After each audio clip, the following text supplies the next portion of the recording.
Hello, everybody. I'm Drew. This is Welcome to Boredom here at PAX Unplugged 2025.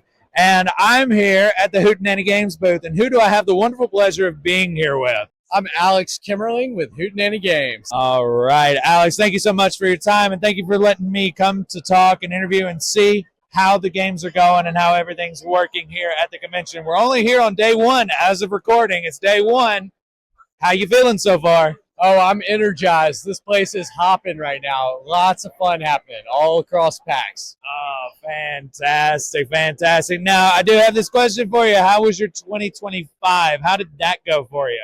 So 2025 has been a journey. It's been a really good year. We launched 3 new games, and it has been just bringing new games to market is so much fun. Getting new people at the table, playing these games, having a blast. That's what it's all about. Well, fantastic. Fantastic to hear about those games launching and seeing all of those games come to life. And I'm sure we'll get to discussing that in just a few moments. But very much excited for that. And I'm happy that PAX is going well for you so far and everything. Is this the first time that Hootenanny Games has been at PAX or not? So last year we were here as well. We had a little smaller booth. But this year we decided to blow it out, make it bigger, make it better, and here we are. Absolutely. It looks fantastic, by the way. I'm not sure if anybody could see this, but look, this booth is happening. This is awesome. So you got a bigger booth. You're also running what seems to be some events. Now, we're in between those events right now, and you just had your first one. How did that one go? Oh, it was so much fun. So we had Will Saccharin, the inventor of Snarkus, playing his game with people who are walking the show floor. And if you beat him at his game, you got a free copy of the game. And several people did beat him. I don't know how hard he was going on folks, but it was a lot of fun to watch. I'm happy to hear that event went so well, and happy to hear that there's some people who are actually able to get a copy of the game. That's super exciting when we get free stuff, right? But no, that's super exciting. Now, I do have to get into the pressing question of here at PAX, you have all these events going on. You have these new games that launch. What is the highlight in your eyes? What are you showing off here at PAX? So right now, it's our 3 newest games. So we have Disco Island Escape right here, and we have this full-size, bigger-than-life board. So you can actually move these dancing, groovy disco lemurs off the volcanic mountain in person, live here. We will have the inventor, April Mitchell, here as well for that. So lots of fun. We also have Early Bird and Feeling Cute. I have copies here. So we're promoting both of these games pretty well. As this game involves throwing a squishy worm, which you can imagine at a convention is quite an ordeal. I think somebody over that way just caught one that was being thrown their way. They weren't really sure why a worm was flying through the air, but hey, it's PAX. It can happen, right? That explains a lot because I did see some that were hanging from the rafters up here. So you have gone through a lot of product on that. So props to y'all. Props to you. All right. Now, here on the channel, you talked about a couple of games here and there, and we'll dive more into that in just a moment. But can you explain to me, this is one thing I have to do every interview, and it's just understanding some silly questions that we have that are really pressing to me. But can you describe to me, what's a hootenanny? A hootenanny? I mean, first of all, you've got to be from the South to say it right. Although they say it pretty well in England, too. Okay. But a hootenanny is just a big, fun party. Lots of music, maybe some dancing, games. Everybody's just having a ball, and that's what a hootenanny is. And that's the spirit of this entire industry, too, is just having a good time. Because why not have that? Why would you not have the fun factor when you play games? I mean, come on. So that's fantastic to hear.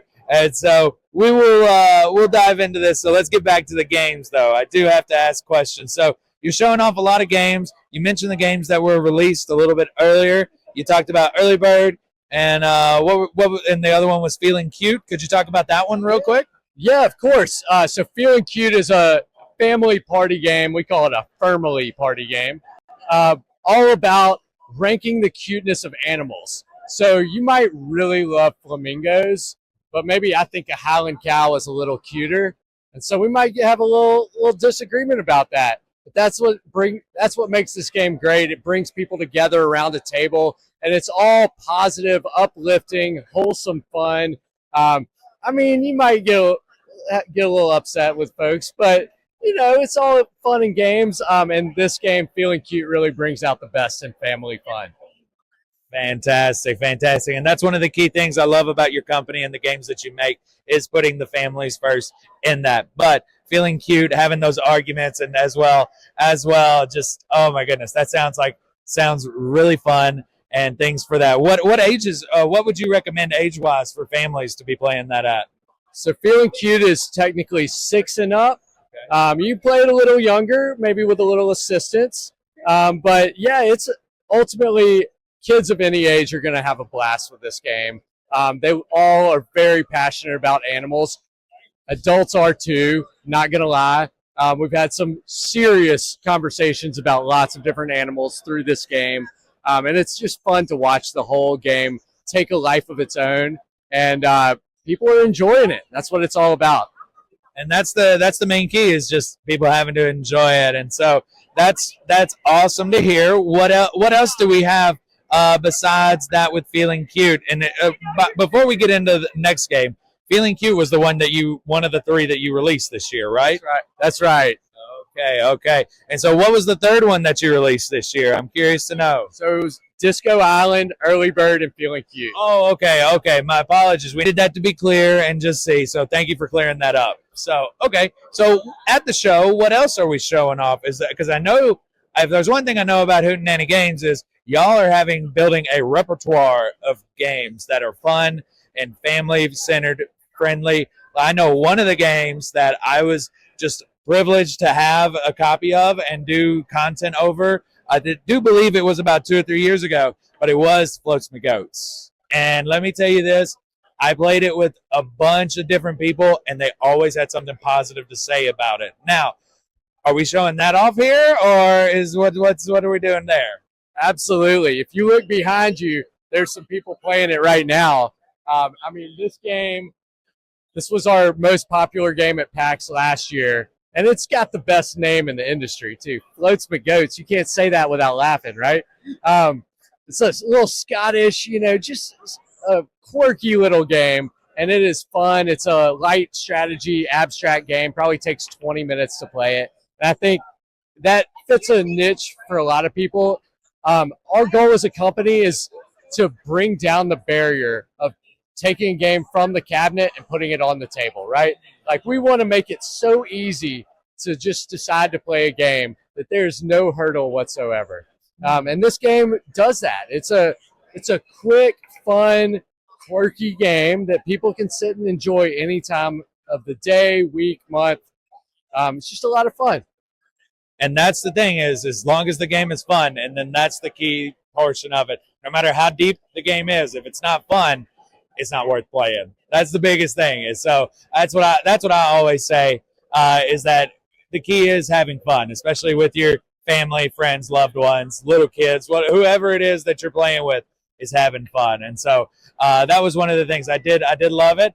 I did the game itself. It was great. Now we're going to. I know there's more, and you got some big IPs to talk about because oh man, I haven't ate lunch, and so I'm pretty hungry now. But what's the other game that we have here? So this is Six'em Sour Patch Kids, and this game is basically a dice bingo game with an element of sabotage, and it's perfectly aligned with the Sour Patch Kid candy. If that's what you prefer, we have plenty of candy over here for you.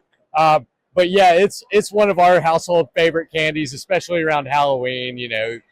Maybe Easter time as well. Okay. But we have a lot of fun playing this game, and it felt like the candy eaters in this crowd will definitely appreciate this one. But really, really fantastic. You're just trying to get 6 X's in a row, little Connect 4-ish. But in a roll and write dice game. So there you go. Check out Six'em Sour Patch Kids. Oh, fantastic. Anyone who has a sweet tooth will definitely enjoy that, and including those who enjoy rolling dice. And so fantastic. Now, Andy, I do have a question for you. Just kind of wrap up as we get close to it. what can people expect from Hootenanny Games in 2026? Ooh, that's a really good question. We have an awesome game coming out in early 2026. So we'll bring. I'm not divulging any information just yet, but it'll be coming and it'll be a lot of fun. I guarantee it. You'll see it soon enough. And there may be more after that as well. So we'll keep you posted. All right, so big things coming in 2026 for our Hootenanny Games. And so the main focus being sticking there with family. I know those games are going to be great as gamers, family members, whoever, even people who may not even play a lot of games will be able to enjoy these games. And these are also like the thing that I've come to love about playing your games here at Hootenanny Games. I love it. It's just when you play the games, anybody could play it. And that's great. And that's awesome. And that's the fun too. Because you got to combine the fact of that and it being fun. So it's great. I'm so excited. So I'm excited to see what's next. So anyways, Andy, I appreciate you for your time. Thank you so much. And so I hope that 2026 is great for you. I hope you have a great rest of your PAX. And if there's anything else that you would like to say to anyone, where they can follow you, where they could maybe sign up on emails, where could they get your games outside of PAX Unplugged? Whatever you want to plug, this is your time to shine. All right. Well, thanks so much, Drew. So you can always find us on Instagram at Play Hootenanny. We love keeping everybody up to speed with our new games and fun news, like showing up at PAX and offering giveaways and things like that. So definitely follow us on Instagram and on our website as well. You'll see us sign up for our newsletter. We love keeping people updated on that. You can buy our games there as well. So really, your local stores should carry our games. If they don't, tell them about us. Hootenanny's still young. This is we just finished our second year in business. So, yeah, spread the word. Tell everybody Hootenanny is awesome. I mean, that definitely helps. But we appreciate everything you're doing, and it's always great to see you. Thank you for stopping by the booth today. Absolutely. Well, thank you so much. Again, I hope you have a good rest of your PAX. And with that being said, I'm Drew. This is Welcome to Boredom. Check out Hootenanny Games online, wherever that may be, on Instagram, or to get their games on their store, or to find it in your local gaming store, just as we were saying as well. Thank you so much for watching. I'll be sure to see you in the next video.